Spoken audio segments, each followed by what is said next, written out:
কেমন আয় হয় প্রতিদিন? প্রতিদিন দেখা গেল তেল খরচা বাদে 5,000-6,000 এরকম থাকে। আমরা আছি এখন ফরিদপুরের ধলার মোড়ে। আমরা এখান থেকে আমরা যাব হচ্ছে খেয়া নৌকায় ডিক্রির চরে। এই যে আমাদের নৌকা চলে আসছে, চরে থেকে নৌকা আসতেছে এবং বিভিন্ন চরে যে সমস্ত বাড়িঘর আছে তাদের উৎপাদিত পণ্য নিয়ে দেখি আমরা কি কি আসে নৌকায়। এই নৌকাটা খালি হবে, তারপরেই আমরা উঠবো। পর থেকে আত্মীয়র বাড়িতে বেড়াইতে আসতেছে কেউ, যে পণ্য অনেক শাক সবজি যে এরপরে বিক্রি করতে আসবে। অনেক দুধ বোতলে করে কেউ দুধ নিয়ে আসতেছে বিক্রির জন্য।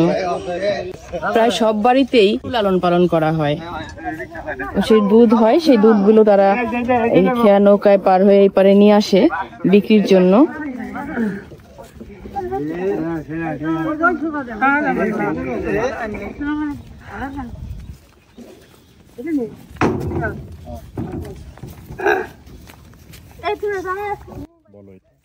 এই যে ছোট্ট বালিকা কাঁধে ব্যাগ নিয়ে খুব সুন্দর করে সে হয়তো বেড়াইতে যাচ্ছে, অনেক দুধ বোতলে ভর্তি। ইস, কাকু অনেক বয়স, তুলতে কষ্ট হচ্ছে।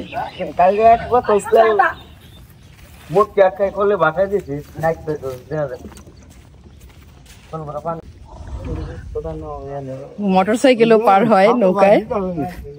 আমরা দেখবো মোটরসাইকেলটা কিভাবে নৌকা থেকে নামে।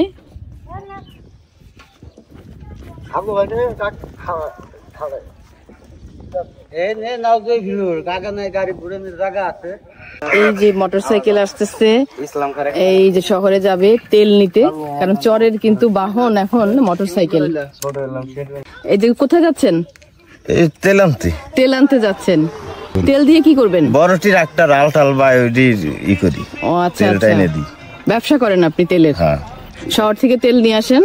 একবারে কত লিটার নেওয়া যায়? একবারে মোটামুটি 250-300 লিটার নিয়ে। এটা কি মোটরসাইকেলে করেই নেবেন? মোটরসাইকেলই নিন। কত করে লিটার কিনেন? এখন আছে পাম্পের রেট আছে 103 টাকা কয়েক পয়সা। আর চরে বিক্রি করেন কত? 10 টাকা 11 টাকা এরকম। খরচ আছে, গাড়ি ভাড়া আছে, নৌকা ভাড়া আছে। ডিজেল? ডিজেল।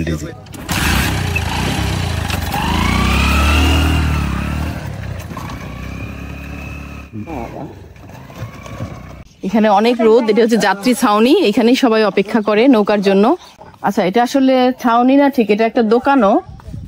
এখানে হয়তো কিছু পাওয়া যায় কিনতে। এখন দোকানটা বন্ধ। চটপটির দোকান না? চটপটি বিক্রি হয় বিকালে, আর অন্যান্য সময় যাত্রীরা এটাকে ছাউনি হিসেবে ব্যবহার করা হয়। আমি নিজেও চলে আসছি, বাইরে প্রচুর রোদ, প্রচুর গরম।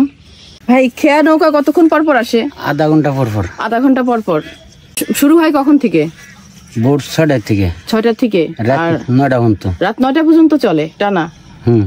এরকম কয়টা নৌকা আছে? লোক আছে 5-6টা। 5-6টাই সারাদিন আনা নেওয়া করে। কেমন ভাড়া জনপ্রতি? আপ ডাউন 20 টাকা, 10 টাকা করে। 10 টাকা করে। কেমন আয় হয় প্রতিদিন?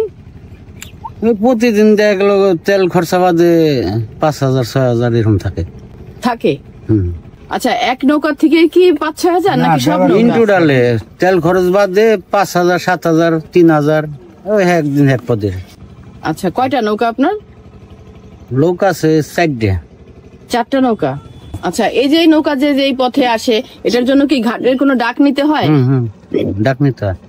আচ্ছা, কেমন সেটা খরচ? এটার আপনার মনে করেন যে এই ঘাট আর ওই যে শ্যামবি ঘাট মিলে 33 লক্ষ টাকা দেওয়া। এটা কি বছরে? বছরে।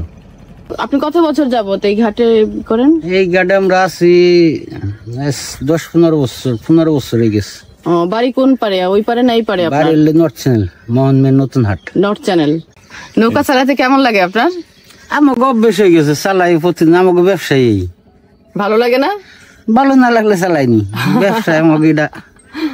আচ্ছা, এই যে বললেন যে দৈনিক 5 থেকে 6 হাজার টাকা ইনকাম হয়, মানে এটা কতজনের আপনারা? এটা ওই ভাগ হয় 5 জন, মানে আরো আপনার নৌকার মাঝি আরো আছে?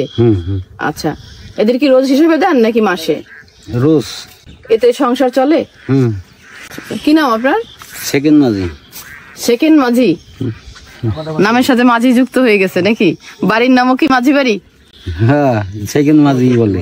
আচ্ছা, আমরা সেকেন্ড মাঝির কাছ থেকে পদ্মা নদীর খেয়া পারাপারের কথা জানলাম।